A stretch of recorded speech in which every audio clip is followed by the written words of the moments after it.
I am with Oaksway after round 4 of the E&G Under-13 Youth Netball Premier League Northern Conference. First game of the day was against Manchester Lions. They were 3rd, you were 4th. A win would be incredible because you'd probably be 1 win away from them qualifying for the grand finals. Good game. I felt you started slow. I didn't feel like it was that high intense, energetic, kind of take teams out their comfort zone performance initially in the first maybe quarter or so.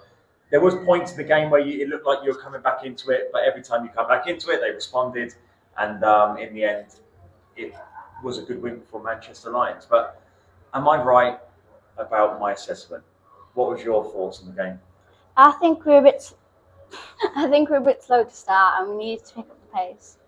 And why was that? Because that's not normally an Oaksway thing. I think normally you're not one of those teams I associate with slow starts. We just I think we just rushed it down court and we turned it over, and I think they got in our heads a little bit because they were more louder than we were, and we just kind of gave it away. We were just because it's 3 seconds and we don't realise how long 3 seconds actually can be, and we just rushed it. Because we do that stopwatch thing on social media. It's actually quite long, 3 seconds, isn't it? Yeah. Yeah. And I also do think, and you back me up on this, a lot of netballers don't understand the concept of resetting.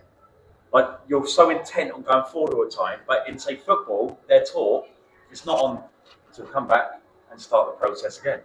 Do you not find, as a team, do you reckon you'd benefit from probably doing that? Because you're very fast and furious and direct.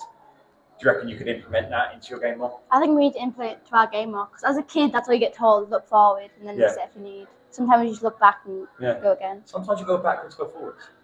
Yeah? That's like an analogy. Anyway, we'll move on. So, did you go into that thinking that, it was probably more like they're going to win, or was it more like you're going to win, or was it 50-50? 50-50. I think we wanted it more, though. That's why we ended up pulling it through. Yeah. But again, I just think your performance came in stages. It wasn't consistent throughout. So that's why, unfortunately, you was on the losing team. Now, the Trafford game, they started the day in 2nd. It started off competitive, but I think the 4th quarter, you showed your class in that 4th quarter. It ended up being quite a resounding win. It does keep you in the hunt for a top 4 position. But before I go into the mathematics of what's going to play out, are you just relieved to get that game over and done with?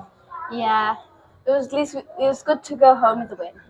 Yes, always is nice to go home with a win. Initially it didn't look like it was going to be plain sailing. What did you have to work out against Trafford?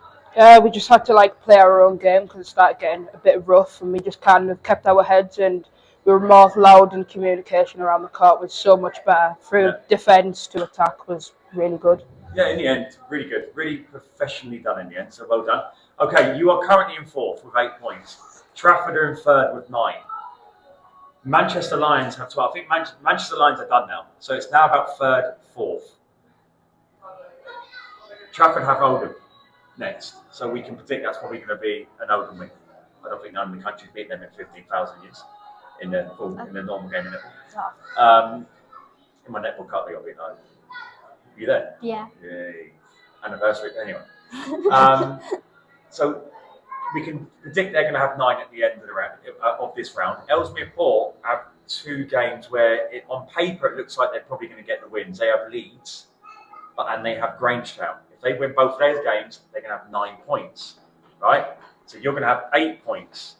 So you will be sitting in 5th in the table. Your last game of the season is against Wyre. That will give you 10.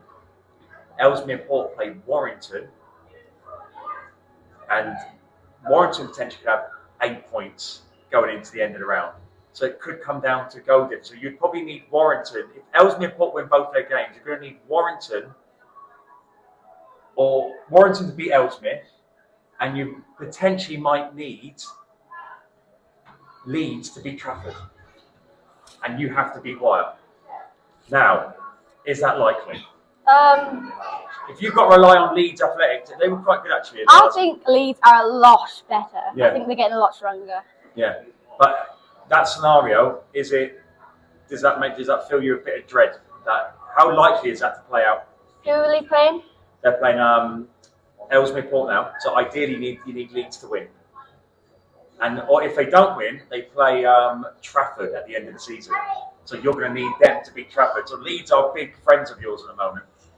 Go Leeds. So how likely do you reckon that is to happen?